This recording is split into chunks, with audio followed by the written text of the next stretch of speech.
Ma'am, I don't care who you think you are. You don't belong in here. The sentence snapped through the marble and glass air of the Sky Luxury Lounge like a slap. Sharp, public, disrespect wrapped in a fake smile. Chelsea Myers stood behind the check-in podium, arms folded, nails immaculately polished, blonde hair tied into a tight ponytail. Her voice was calm, but her eyes glinted with quiet judgment as she stared down the woman in front of her. A woman who didn't look like the other guests in this high-end airport sanctuary. Dr. Simone Caldwell had just stepped into the lounge. She wasn't rushing. She wasn't flustered. She moved with quiet certainty, her light blue suit pressed, her black curls tied into a neat bun at the nape of her neck. On her wrist sat a worn citizen watch. Nothing flashy, but practical. Her handbag, too, was understated. A soft leather piece from a small local brand in North Carolina, slightly faded at the edges from years of use. To anyone who understood substance, Simone radiated it. But Chelsea didn't see that. She saw a black woman, modestly dressed, calm, alone, and her mind filled in the rest with assumptions. "This lounge is for premium guests only," Chelsea added, tapping the tablet on the desk with deliberate disinterest. "You must have taken a wrong turn." Simone simply held up a sleek black membership card. "Dr. Simone Caldwell, I'm scheduled for the 9:15 flight to D.C. I have lounge access." Brian Whitaker, the younger assistant stationed beside Chelsea, leaned in and smirked. "I've seen those imitation cards before," he muttered under his breath. Not quiet enough. Chelsea didn't scan the card. She didn't even read the name. Instead, she shook her head and said flatly, "If your name's not in the system, you'll need to leave." Around them, guests in tailored jackets and designer shoes began to glance over. None of them spoke, but their silence gave weight to the moment. Simone remained composed. She tucked a curl back behind her ear, then said gently, "Would you mind checking the system before making that decision?" Chelsea's voice tightened. "System's acting up this morning, and you're not on the printed list." Brian added almost gleefully, "And honestly, you don't really look like someone who belongs in Sky Luxury." Simone didn't flinch. In that stillness, you could feel the history beneath her breath, the years of being questioned, the room she had entered where no one expected her to be in charge, and still she stood. "Please verify my credentials," she said. "I'm not leaving." Chelsea leaned closer. Her tone dropped an octave. "You can keep saying doctor all you want, but this isn't a hospital, and I'm not playing games." It was 8:32 in the morning. Passengers sipped espresso near leather armchairs. Overhead, soft music played. A little girl watched from the corner, eyes wide, her mother gently pulling her close. Somewhere outside, a plane roared into takeoff, and at the very center of it all, Dr. Simone Caldwell stood still, disrespected, underestimated, but not afraid. "Before we go further, let me ask you, where are you watching from today? Drop your city or state in the comments below. And if you've ever been judged by how you look instead of who you are, this story is for you, because sometimes the person you dismiss quietly is the one who controls the entire building." Chelsea's fingers tapped impatiently on the counter, as if the very presence of Dr. Simone Caldwell was an inconvenience. She didn't bother hiding her disdain. Simone held her ground. Her voice was steady, clear. "I'm on the 9:15 flight to Washington, D.C. My Jet Elegance membership is tied to my executive travel account. It's active." Chelsea did not look up from the tablet. "As I already said, you're not in the printed guest list," she replied, louder this time, as if volume would erase the responsibility to double-check. "If your name's not here, I don't care what card you flash. That's final." Simone inhaled slowly. She glanced briefly at the tablet Chelsea held, then back at her. "Then I'd ask that you check the digital registry. If there's a system error, I'm happy to wait while you resolve it." Brian, still leaning lazily against the podium, laughed softly. "We've been through this before. People showing up with some executive story and a shiny card. You're not the first." His tone was casual, but the condescension wasn't. His eyes scanned Simone's appearance again, lingering on her worn handbag and practical shoes like they were evidence in a case he had already judged. Chelsea crossed her arms. "The system's been having issues since early morning," she said curtly. So we're going off printed lists, and your name's not on it. Then perhaps the issue lies with the system, Simone said gently. It wouldn't be the first time data failed to reflect reality. Her words hung in the air for a moment, cool and unshaken. She wasn't pleading. She was offering a moment of grace, a chance for correction without humiliation. But that grace went ignored. Chelsea turned to Brian and said, just loudly enough, I mean, does she really think this look passes for premium access? Brian smirked but said nothing. He didn't need to. The implication was clear.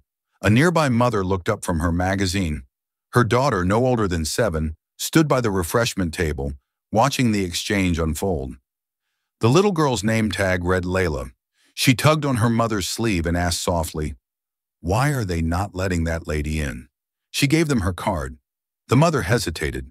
Her eyes shifted from Simone to Chelsea and back. Some people don't always see what matters, she whispered to her daughter. Meanwhile, Chelsea tapped her earpiece, her voice sliding into a faux professional register. Security, we've got a guest attempting to access the lounge without valid credentials. Can someone come up and assist, please? Simone's eyebrows lifted. I've not raised my voice. I've not broken any policy. I simply asked for verification. Chelsea did not respond. She looked past Simone as if she was no longer part of the space. Within moments, a uniformed officer stepped through the frosted glass doors of the Sky Luxury entrance. His name tag read Derek Shaw. He walked with the posture of someone who'd done this before, not resolving conflict, but removing inconvenience. He approached the desk and looked at Chelsea. What's the situation? Chelsea gestured toward Simone. She's presenting a card that's not in our list. System's down. She won't leave. Derek turned to Simone. Ma'am, I'll have to ask you to step away from the desk while we sort this out. Simone didn't move.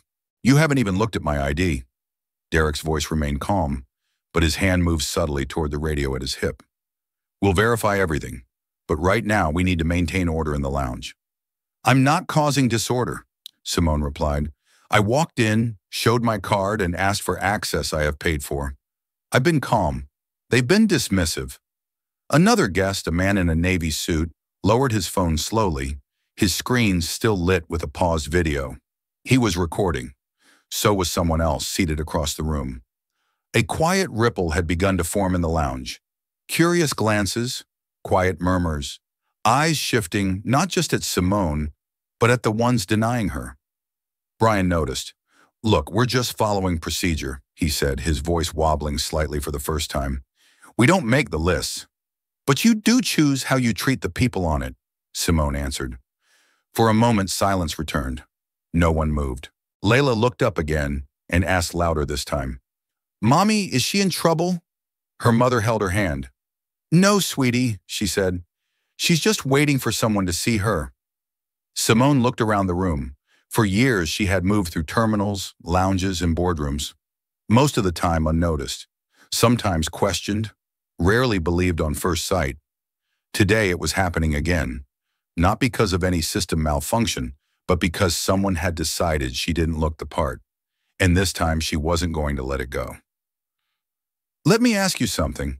Have you ever been made to feel invisible in a place where you fully belonged?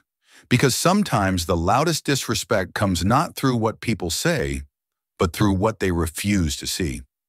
A murmur swept through the lounge like a draft of cold air. People were watching now, not just glancing, but watching with the kind of interest that meant phones might come out any moment. And Chelsea could feel it. Her jaw clenched. Her posture straightened, but instead of de-escalating, she doubled down. I'm going to have to ask you one last time, she said, raising her voice enough for nearby guests to hear. Step away from the desk. You're causing a scene. Simone didn't move. No, I'm not, she said calmly. I am asking for due verification. Nothing more. Brian rolled his eyes and chuckled under his breath. This is ridiculous. Simone turned slightly toward him. What's ridiculous, she said evenly, is being treated like a trespasser in a space I paid for, based solely on a list that has not been cross-checked. Derek Shaw, the security officer, shifted his weight. He looked between Chelsea and Simone, uncertainty flickering across his face. He had not yet asked Simone for identification. He had not confirmed her details. But he had been called, and that call, in the culture of the lounge, came with an implied command. Remove the problem. Chelsea gestured again, more firmly. She's refusing to comply. That's grounds for immediate removal under security protocol. Which protocol? Simone asked. Chelsea blinked. She hadn't expected the question. The one that deals with unauthorized presence. I'm not unauthorized, Simone replied. You simply haven't taken the steps to verify. There's a difference. By now, several guests had quietly opened their phones. Some had started recording. One man near the espresso bar whispered, "They haven't even looked her up." His companion replied, "This is getting bad." Brian noticed the attention. "You can't just demand access because you say so," he snapped. "That's not how lounges work." "I am not demanding anything," Simone said. "I've offered my credentials. I've asked politely.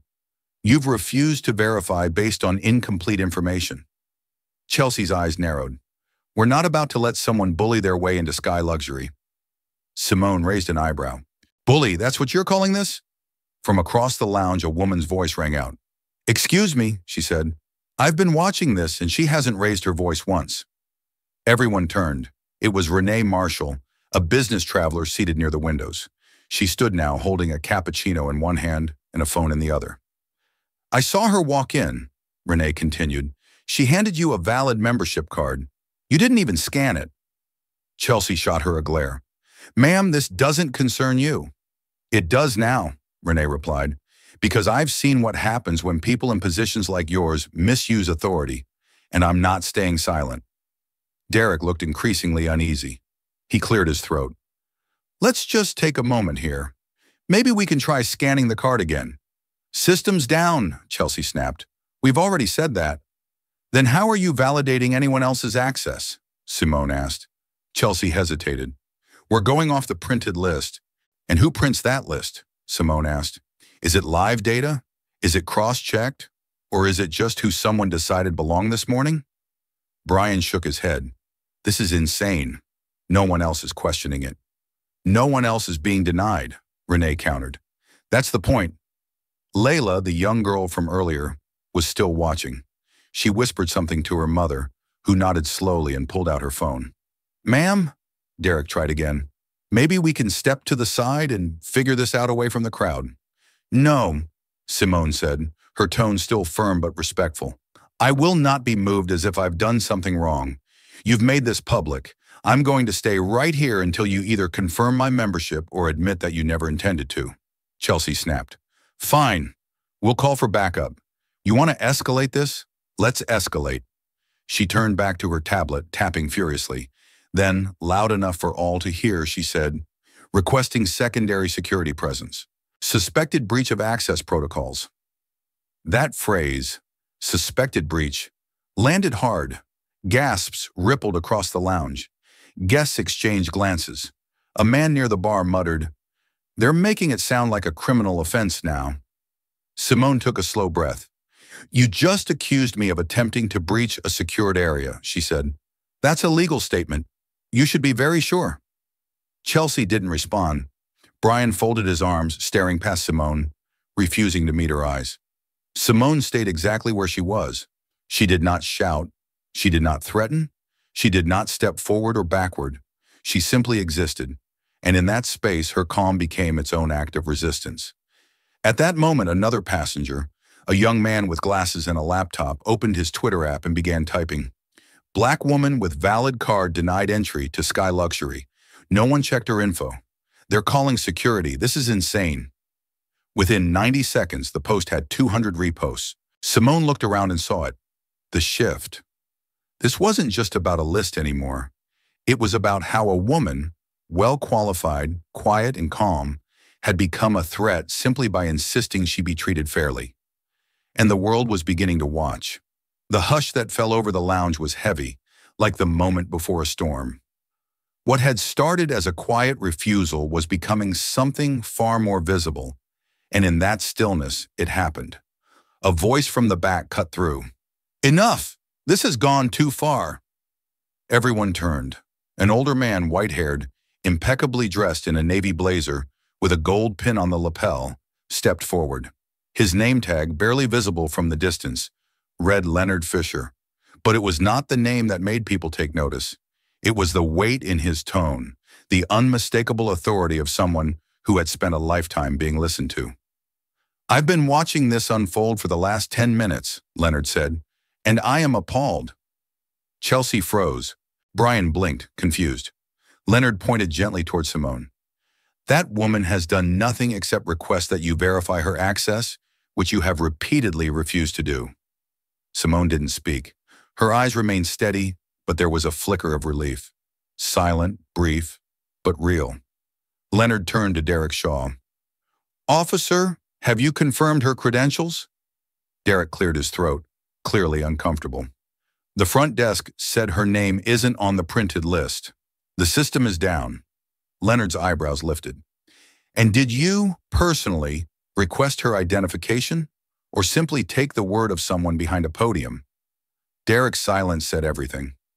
Leonard turned to Chelsea. "You've initiated a security escalation on a woman standing quietly, showing no signs of aggression, with witnesses confirming she presented a valid membership card. Is that correct?" Chelsea opened her mouth, but no words came. From the side of the room, another voice joined in. It was a younger woman around 22, with straight black hair tied in a low ponytail and a staff badge clipped to her blouse. Her name tag read, Lena Zhu, lounge intern. "I saw her card," Lena said quietly but firmly. "She showed it. It looked legitimate. But when I asked if we should scan it anyway, I was told to let it go." The entire room seemed to shift. Simone looked at Lena and gave the smallest nod. Leonard spoke again, this time to Derek.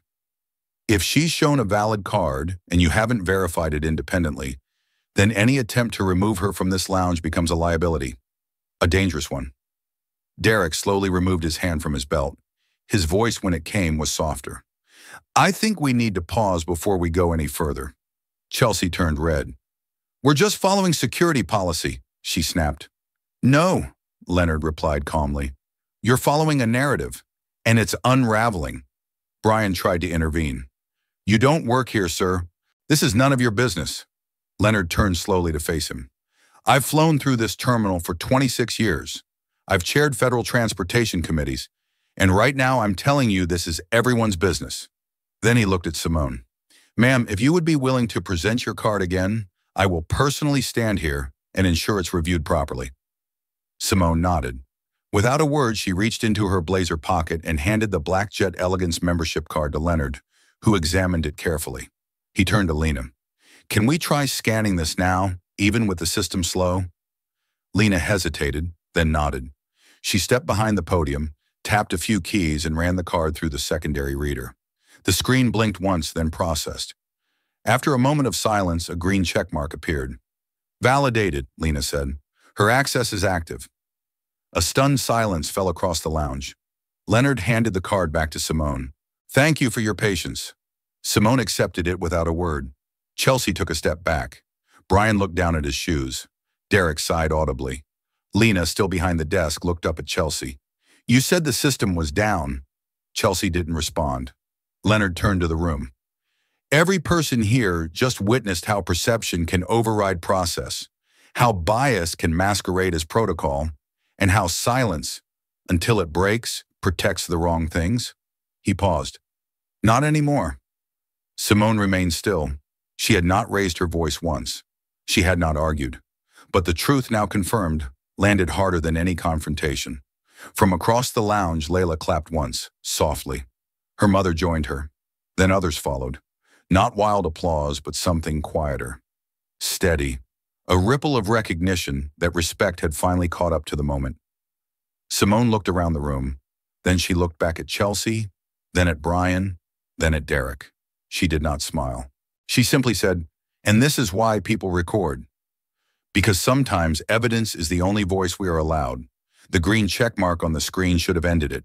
It should have been the full stop in a sentence that had dragged on far too long." But Chelsea didn't move. Her eyes darted between the monitor and Simone, and for a moment it seemed she was calculating. Not admitting, not apologizing, just calculating. "It must have updated just now," she muttered. Lena, still standing at the podium, frowned. "It didn't update. That card was always valid. I just used the backup reader, the one you told me not to bother with.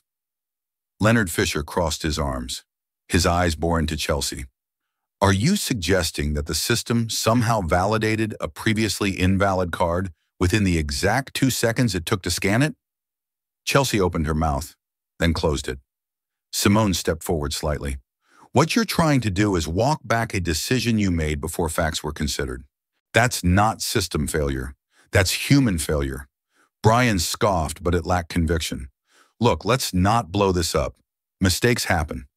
Mistakes, Simone repeated, her tone measured, are when someone trips over a step. What happened here was a decision made and defended aggressively, despite multiple chances to pause and reassess. From the corner of the room, another man stood up. His name tag read Amir Qureshi, an IT consultant who had been quietly working on his laptop near the bar. He walked over and spoke calmly. I've seen this exact reader used at other lounges, Amir said. They log every attempt, successful or failed. If you run a check on the admin console, you'll see whether her access was flagged earlier or if it was tampered with. Lena looked startled. We have access to that log, Chelsea cut in sharp. That's internal, not for guests to suggest. Leonard raised a hand. She's not a guest. She's a member who was denied access without due process. If there's a record, we need to see it. Lena hesitated, then looked at Simone. Do I have your permission to pull the access history tied to your card? Simone nodded. You do. Lena typed quickly, navigating into the admin console. The lounge had gone still again. People leaned in slightly, phones still recording, breath held. Seconds later, Lena's eyes widened. There was a manual override, she said. An admin tagged her membership as inactive 30 minutes ago. It bypassed the live registry and defaulted to denial. Leonard leaned closer. Which account made the override? Lena read from the screen. It was a manager login, L. Bennett. The room froze. Simone exhaled quietly, not in surprise but in confirmation. She had known, but now she had proof. Laura Bennett, she said, the lounge manager. She wasn't even on duty here today, so someone had to request that override in advance. Chelsea shifted visibly. Brian turned away. Leonard's voice cut through the silence. You overrode an active executive membership tied to a verified ID without checking it directly, and then you escalated security on the guest who questioned you.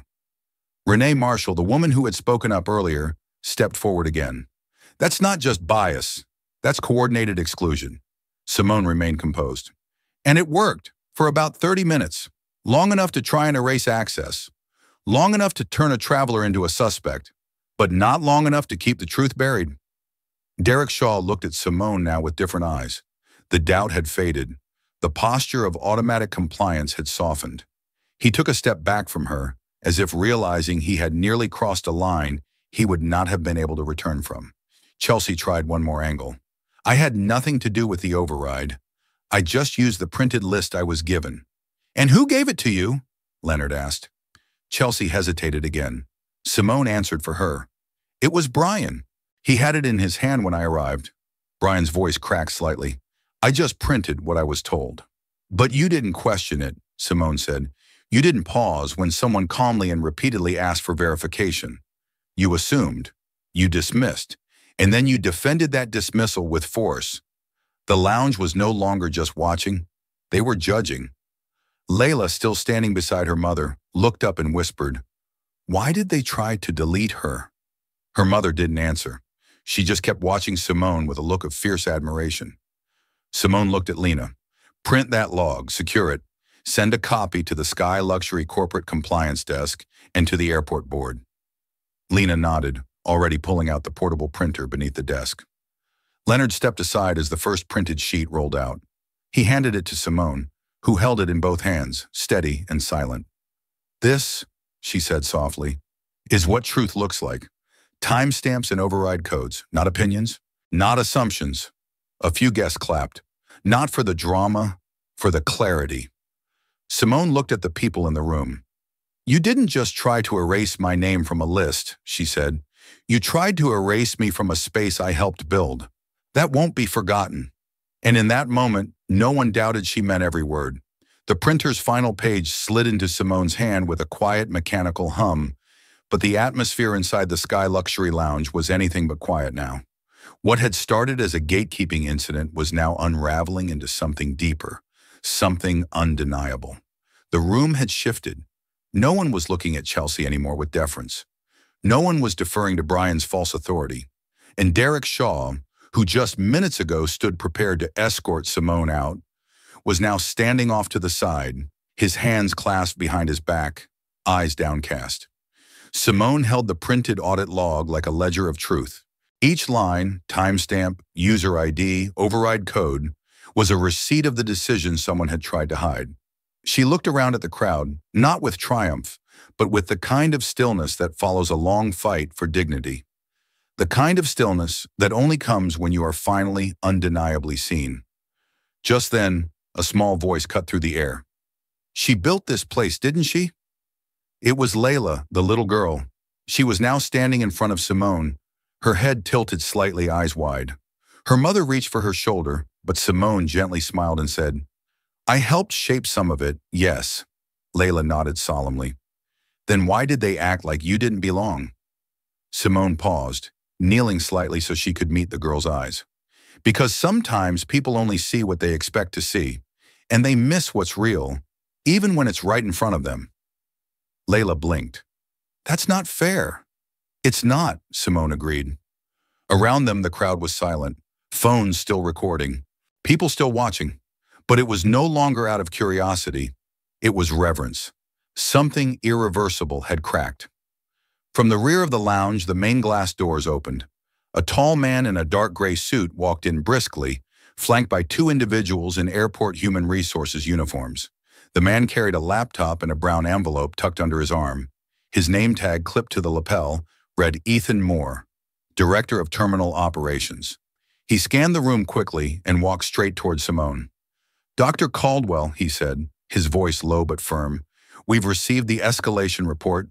I came as soon as I saw the override flag." Simone nodded. "Thank you, Ethan. It's all here." She handed him the printed access log. Ethan read quickly, his jaw tightening. He turned to Chelsea. "Were you aware of this override?" Chelsea's mouth opened, but she couldn't find the words. Ethan didn't wait. He turned to Lena, the intern. "Can you confirm this data matches the server log?" Lena nodded. "Yes, sir. I printed it directly from the console. No edits." Ethan handed the sheet to one of the HR officers. "Start a formal incident file. Include all footage. We'll need time-stamped video from all four corners of this room." He turned back to Simone. "Do you want to press an internal review immediately?" Simone shook her head slightly. "Not yet. Let them show who they are." The meaning was clear. She wanted space, for accountability to come not just from position, but from choice. The moment still belonged to those who had made it what it was, and she was giving them one last chance to step forward. Chelsea, however, stayed frozen. Brian stared at the floor. Only Derek Shaw, finally breaking his silence, stepped forward. "Dr. Caldwell," he said, his voice steady, "I owe you an apology. I acted too quickly. I let the instructions override my own judgment." Simone looked at him. "You had a choice, officer." "You still do." Derek gave a slow nod. "Understood." He removed his badge lanyard and handed it to Ethan without being asked. The gesture sent a shockwave through the lounge. A man in uniform had just stepped down, not out of punishment, but out of principle. Then Lena took a breath. She turned to Chelsea.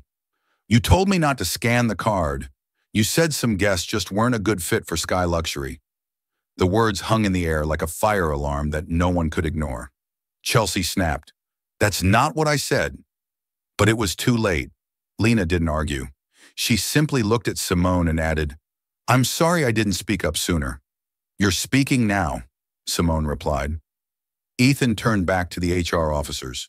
"Mark this incident as involving override manipulation, verbal misconduct, attempted removal of a verified member, and staff obstruction of verification protocol." He looked at Simone. "Would you like to address the room?" She didn't step up on a chair. She didn't raise her voice. But when Simone spoke, the entire room leaned in.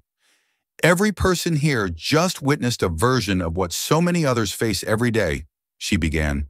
"Dismissal without reason, Judgment without facts.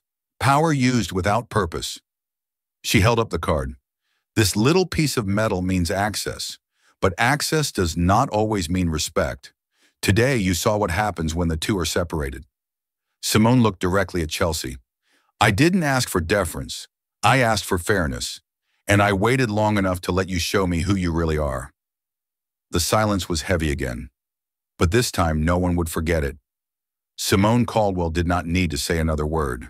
The momentum had shifted so completely, so irreversibly, that every eye in the Sky Luxury Lounge now followed her, not with suspicion or confusion, but with something else entirely. Respect, gratitude, awareness. Ethan Moore tapped his earpiece and gave a short command. Moments later, the main screen behind the bar, a sleek digital display typically used for flight updates and lounge announcements, blinked to life. Instead of a departure board, it now displayed a time-stamped, split-screen view of 4 video angles from within the lounge, pulled directly from the internal surveillance system. One showed Simone presenting her card. Another caught Chelsea waving her off dismissively. A third showed Brian handing over the printed guest list. And the fourth captured the moment Derek Shaw approached Simone, ready to remove her based on Chelsea's request. A heavy silence settled as the footage rolled without narration, without editing. It did not need commentary. The images spoke louder than words. Guests shifted uncomfortably in their chairs. Others stood completely still. It was not drama they were witnessing. It was documentation, truth in real time. Lena quietly whispered to Ethan, "Should we also cue the override log on the side panel?" Ethan nodded. "Do it." Within seconds, the side of the screen began displaying the system log. The line showing Laura Bennett's manual override glowed faintly in orange, marked with the exact timestamp. It matched the camera footage to the minute. Simone stood a few feet away, watching it all unfold with folded arms. She was not gloating. She was not grandstanding. She was holding space, the kind of space few people like her are ever allowed to stand in for long. But today, she was not stepping back. From the back of the lounge, a new voice entered the room, measured, older, but firm. "My name is Charles Whitaker. I served as an administrative judge for 31 years before retiring, and if this were a court, I'd call this a pattern of willful exclusion." Heads turned. Charles stood near the refreshment bar, calm but resolute. "This is not about a single denial," he continued. "It's about a system that not only allowed it, but tried to cover it with authority." Chelsea's shoulders tightened. Brian shifted toward the back wall, but no one rushed to defend them. Simone finally spoke. This space was designed to represent comfort, safety, and professionalism, but today it revealed its fault lines. She looked toward the security officer. "Derek, you followed a command without verifying its legitimacy. Do you understand the risk of that?" He nodded once. "Yes, ma'am, and I take full responsibility. I've already filed a preliminary report to the HR team, including my failure to cross-check membership." Simone turned to Chelsea. "And you dismissed my request not once, not twice, but repeatedly, even when evidence was in your hand. Then you escalated the situation knowing your data had not been verified. Why?" Chelsea opened her mouth. "Because I assumed," Simone cut in, calm but sharp. "You assumed, and that assumption became action. That action became protocol. That protocol became harm." Then she turned to Brian. "You knew I wasn't on the list and didn't question why. You watched it all unfold. What did you gain by staying silent?" Brian looked away. He had no answer. Ethan turned toward the HR team. "Prepare termination letters for all involved parties. Start with Chelsea and Brian. Derek's status will remain under review pending completion of his statement and final footage assessment." Then Ethan faced the room. "As of this moment, the Sky Luxury Lounge is under interim management. All staff involved in the override or its defense are suspended pending full investigation." A collective exhale swept through the room. Guests who had stayed to witness the outcome now murmured to each other, not with outrage, but with cautious relief. Charles Whitaker stepped closer to Simone. "I want to thank you," he said, "not just for standing your ground, but for letting it unfold. You gave them every chance." Simone nodded. "I always do, because I want the truth to stand on its own feet." The screen behind them now displayed a simple title card, Access Integrity System, status updated. Next to it, a digital signature showed Simone Caldwell's administrative clearance. Then, as if on cue, her phone vibrated softly. A message from airport board member David Wu appeared on her lock screen. All footage received. Full board support. Press ready. Simone turned to Ethan. Let's begin external coordination. I want a public statement drafted by end of day. Already underway, Ethan confirmed. She looked around once more at the lounge. No longer just a space of tension, but now one of transition. The moment had turned not because she fought her way through, but because she waited for the system to reveal itself. This was no longer just her reckoning, it was theirs. Even as the footage looped silently on the lounge screen, Simone Caldwell turned away from the monitor. Her job here was not to stare at evidence of her own mistreatment, it was to look forward, to restore, to rebuild. The damage was clear. Now came the work. She walked slowly toward the center of the Sky Luxury Lounge. The crowd instinctively opened a path. Some stepped aside. Others reached out gently as she passed. One woman simply placed her hand over her heart. A man nodded silently. Simone acknowledged each gesture without needing words. She stopped near the front check-in desk, the very place where Chelsea had stood defiantly hours ago, dismissing her without question. Chelsea was gone now, escorted out quietly by human resources, her badge surrendered. Brian had followed, avoiding eye contact with every person he passed. Ethan Moore approached with a tablet. Board has greenlit the press protocol. We're ready when you are. Simone nodded but did not take the tablet yet. Not here, she said. This isn't a media moment. This is still a human one. Ethan lowered the device. Understood. Simone turned to the guests who remained, those who had stayed through every minute of the unraveling. You've all witnessed something that was supposed to happen in the shadows, she said. Something people often talk about in whispers or experience in silence. Her voice was even, clear. Bias in professional spaces does not always look loud. It looks like silence when someone speaks. It looks like a list that no one questions. It looks like credentials being ignored by people who think they already know what belonging looks like. She paused, letting the weight of each sentence land before continuing. I am not just the CEO of this airport. I am also a Black woman who, like many of you, has had to prove myself in rooms I helped design, in policies I helped write, in spaces I am expected to lead, but not always welcomed in. She glanced at the Sky Luxury podium again. So I chose today not to fight back with volume, but to hold steady until the system revealed itself. And it did. A few guests nodded. A couple quietly wiped tears from their eyes. Layla, still seated on the lounge chair beside her mother, clapped softly. Her mother followed. Then others joined, not thunderous, but real. Simone lifted a hand gently, signaling for quiet. What matters now, she said, is what happens next. She turned back to Ethan. Let's finalize the internal memo. I want all partner lounges to receive the new verification protocols by close of business. Every override must carry dual approval and justification review. Ethan confirmed. We'll have implementation guidelines routed through the department heads. Good, Simone replied, and we will follow up. She turned toward Lena Zhu, who had stood near the side wall, quiet but watching. You spoke up when it mattered, Simone said. We need more of that. Lena looked startled. I just did what was right. Simone smiled gently. That's leadership. Not everyone in a position of power is leading, and not every leader holds a title. Keep going. Lena's eyes shimmered as she nodded. Charles Whitaker, the retired judge, stepped forward. Dr. Caldwell, this may be out of turn, but would you consider allowing this footage to be used in professional ethics training? Not just in transportation, but across industries?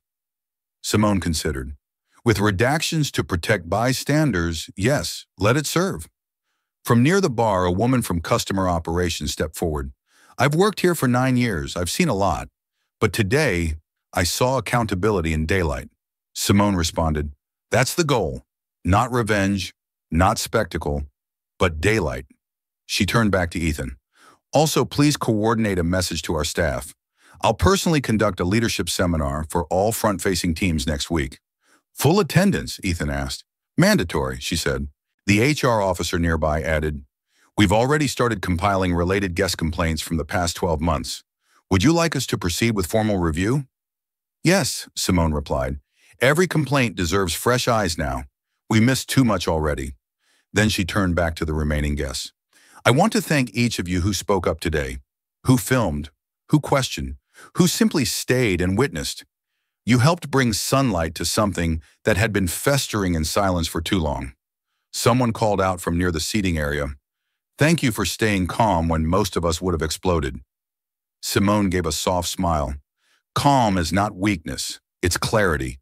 And clarity is how we build systems that do not rely on guessing who belongs. Ethan stepped beside her once more. We've secured the footage. Backup servers have logged every change. Good, Simone said. Then we move forward. She looked around the lounge once more. Glass walls, modern furniture, marble counters, all designed to feel exclusive, polished, untouchable. And yet today it had become something else entirely. It had become a classroom, a courtroom, a stage for change. And tomorrow it would be a different place because today one woman chose not to raise her voice, but to raise the standard. 3 days after the incident at Sky Luxury Lounge, the story was no longer just a trending video. It had become a national conversation. News segments aired clips from the lounge footage. Editorial columns debated the cost of quiet assumptions. Comment sections flooded with people sharing their own stories of being doubted, dismissed, or denied. And at the center of it all was Simone Caldwell. But she did not attend press conferences. She did not pose for headlines. Instead, she sat in the internal strategy room of Lexington Douglas International Airport, reviewing a wall of live dashboards and audit logs alongside Ethan Moore, Chloe Adams from Internal Compliance, and Lena Zhu, who had been promoted to full-time audit liaison.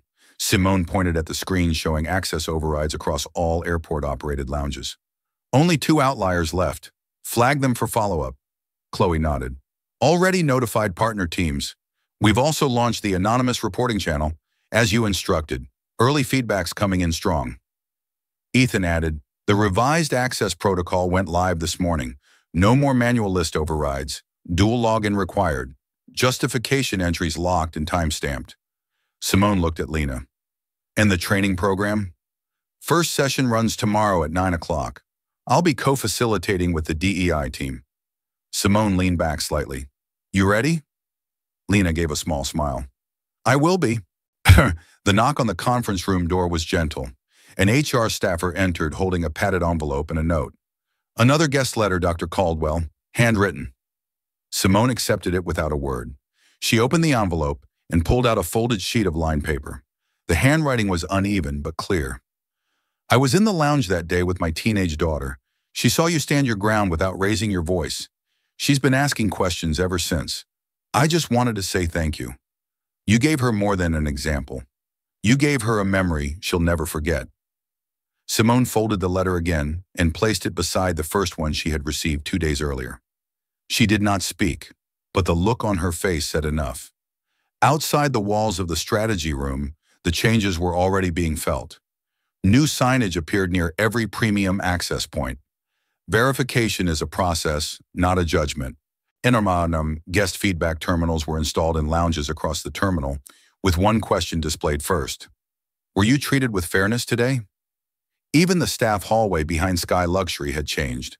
Near the time clock, someone had pinned a simple photo of Simone Caldwell, taken candidly, mid-sentence, mid-reform.